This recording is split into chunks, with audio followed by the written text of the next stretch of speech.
भारत में बहुत चाव से खाई जाने वाली इस मछली पर अब बैन लगा दिया गया है। अब ना तो इस मछली को कोई पाल सकता है और ना ही इसको बाजार में बेचा जा सकता है। लेकिन आखिर भारत में इस मछली पर प्रतिबंध क्यों लगा दिया गया है, चलिए समझते हैं इसको। मांगुर मछली, जिसको वॉकिंग कैटफिश और थाई फिश के नाम से भी जाना जाता है, मूलतः ये फिश थाईलैंड की एक हाइब्रिड या यूं कहें कि संकर मछली है, जिसको मत्स्य वैज्ञानिकों द्वारा बनाया गया है। इसकी प्रजनन और आकार में जल्दी बढ़ने की क्षमता बहुत अधिक है, लेकिन यह मछली आज पूरी दुनिया में खतरा बन चुकी है। सभी देशों में इसके पालन पर प्रतिबंध लगा दिया गया है। जहां भी ये मछलियां पाली जा रही हैं, वहीं इनको मारकर जमीन में गाड़ा जा रहा है।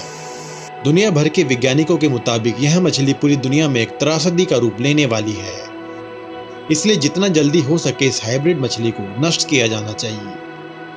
बता दें कि देसी मांगुर मछली देखने में मडी ब्राउन और आकार में छोटी होती है, वहीं इसके विपरीत थाई मांगुर आकार में बड़ी और काली रंग की होती है।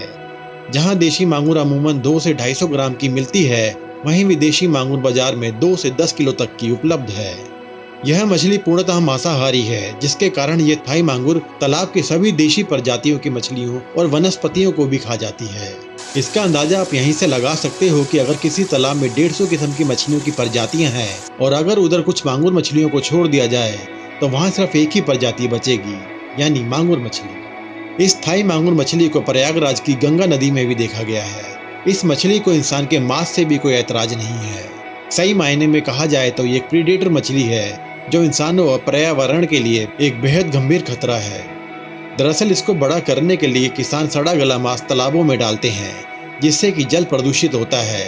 साथ ही साथ थाई मांगुर में हैवी मेटल भी पाया जाता है।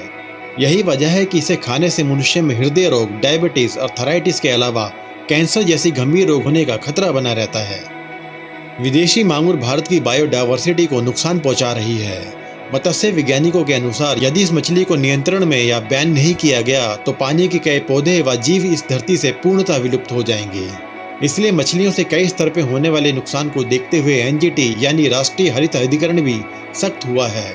एनजीटी ने बायोडायवर्सिटी पर पड़ने वाले नकारात्मक प्रभाव पर गंभीरता दिखाते हुए विदेशी मांगुर मछलियों को तुरंत नष्ट करने का आदेश दिया है। एनजीटी ने कहा है कि देश भर के सभी ताल, तालाबों और नदियों में विदेशी मांगुर मछलियों के पालने की इजाजत नहीं दी जाएगी। इसके अलावा देशी यानी भारतीय मांगुर मछलियों पर कोई प्रतिबंध नहीं लगाया गया है, क्योंकि ये भारत की बायोडायवर्सिटी और इकोसिस्टम का हिस्सा है, इसलिए इसका पालन किया जा सकता है। लेकिन ये हाइब्रिड थाई मछली जितनी खतरनाक हमारे इकोसिस्टम के लिए है, उतना ही खतरनाक हमारे स्वास्थ्य के लिए भी है, क्योंकि अगर ऐसा ना होता तो आज ये मछली पूरे विश्व में प्रतिबंधित ना होती। इसलिए दोस्तों, अपनी सेहत और इकोसिस्टम के लिए इस प्रीडेटर मछली का अभी से बहिष्कार करो।